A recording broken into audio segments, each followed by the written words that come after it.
The Ballad of Lio Villas Resort El Nido. A tragedy in five-star disguise. Oh, gather round, my fellow travelers, and let me tell you a tale so wretched, so unholy, it would make a backpacker weep into their overpriced coconut water. This is the story of Lio Villas Resort El Nido, a place where dreams go to die in a puddle of lukewarm Aeacan drippings and lizard-infested despair. Let me set the scene.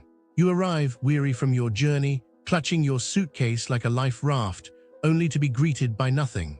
No warm smiles, no refreshing towel, just the stench of mold creeping into your nostrils like a bad excess text.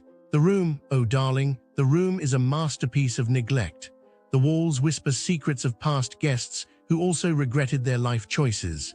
The air conditioner, a cruel joke, it wheezes like an asthmatic grandpa, blowing hot air like a politician's promise. And the beds, oh ho ho, the beds are a buffet for insects. Tiny, ravenous beasts that nibble on your flesh like you ray their last meal before the apocalypse. But wait, there's more. The bathroom, a horror show.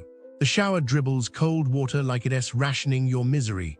No hot water, in a resort, that's not a vacation, that's torture. And the towels, missing, like my will to live after seeing the state of this place. Now let us talk about the staff. Oh, they're friendly in the same way a used car salesman is friendly. They smile, nod, and then proceed to ruin your plans with the precision of a toddler armed with a hammer. Need a tour booked? Oops, they forgot. Need ice for your drink? Surprise, they have to buy it from somewhere else because their own resort is as prepared as a college student during finals week. And the location.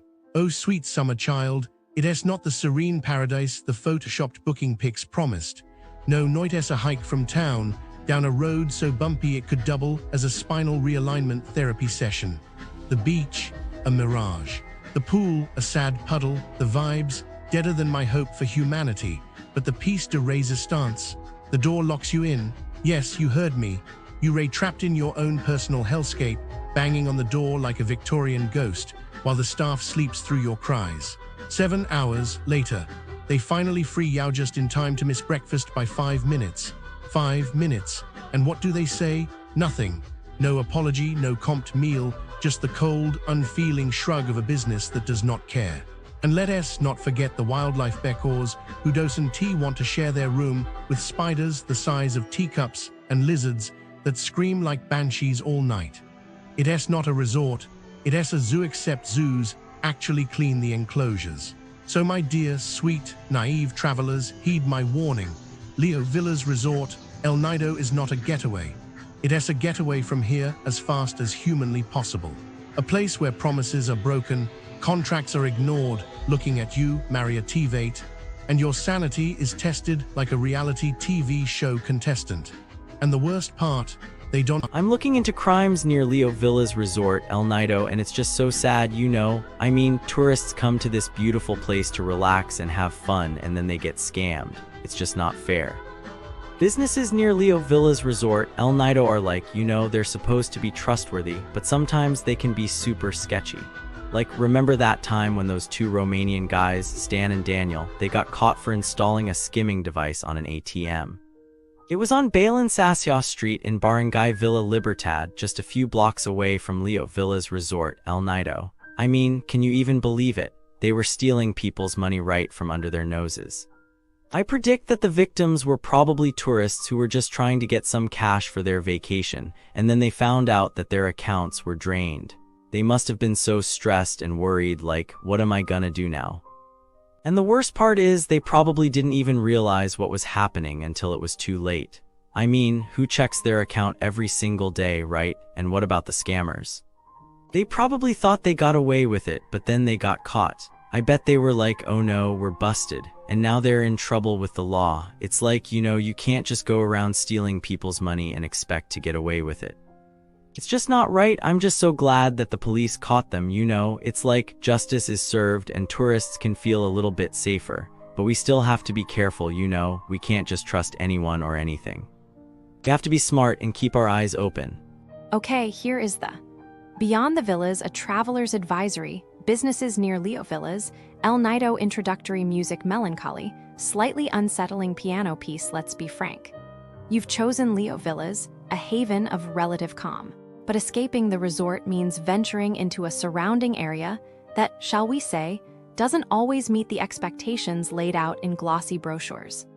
I've spent considerable time sifting through countless accounts of visitor experiences, and what I've found is disheartening. This isn't about isolated incidents, it's a pattern, a flavor. The businesses clustered around Lio Villas as a whole present a landscape rife with disappointment, dashed hopes, and, frankly, a bit of calculated carelessness. Consider this a preemptive reality check. We'll be looking at a spectrum of establishments, cafes, spas, bars, but the common thread is a pervasive, shall we say, compromise on quality, often exceeding the price point. It's as if the stunning natural beauty of El Nido somehow gives license to cut corners. It feels almost personal, this level of disregard. Transition music brief, somber string section. Let's start with the dining options. Restaurants nearby operate with a particular optimism regarding what constitutes fresh or even accurate food preparation. And by optimism, I mean outright fabrication. Ell Nido Boutique Artcafe, for instance. The reports are consistent. A longing for a simple hot chocolate is met with a cup of Milo, a childhood staple presented as a luxury and marked up to an almost criminal degree. It's not even the Milo itself, it's the principle. Charging a premium for something fundamentally misrepresented feels insulting. But the Milo incident feels almost quaint compared to accounts of actual illness. Several individuals experienced severe food poisoning after dining there, some attributing it to the ice in their watermelon juice. It's a chilling thought, isn't it? A vibrant vacation derailed by something as basic as contaminated water. A gut wrenched by indifference. The flavor of paradise soured. Beyond the illnesses, there's a pervasive sense of culinary incompetence, seafood spaghetti without tomato sauce, carbonara that tastes of flour, and pork chops concealing fragments of steel wool. Steel wool? It's a level of negligence that induces a coldness in my spirit. The decor, apparently, is lovely, but we don't eat ambience. This unfortunately isn't an isolated case. Restaurants in the area frequently seem to substitute substance with style, overpromise, and underdeliver. It's a constant, low-level anxiety when you order. What will be wrong this time? What fantastical version of the menu item will arrive at your table? Transition music subtle, rhythmic percussion. A heartbeat-like sound, the pursuit of relaxation, isn't much safer. Oriental Spa Massage El Nido branch, seemingly bathed in positive online reviews, projects an image of tranquility. However, a closer look reveals cracks. The reception staff are consistently described as unfriendly, almost hostile. And then there's the hygiene. Foot baths, supposedly sanitized between customers, are merely rinsed and refilled with a spray of something vaguely alcoholic. It's a breeding ground for fungal infections, a silent threat lurking in the warm water. The idea of potentially acquiring an infection while seeking solace, it's unsettling. Furthermore, the massages themselves appear to be inconsistent. Complaints range from a lack of deep tissue work despite being promised as such to outright carelessness, with therapists ignoring pre-existing injuries and even causing further harm. Then there are the nail services, marked by poor quality, misleading descriptions, and downright aggressive techniques. A woman had her thumb bled during a manicure. It's not about a minor mishap, it's about a systemic disregard for client well-being.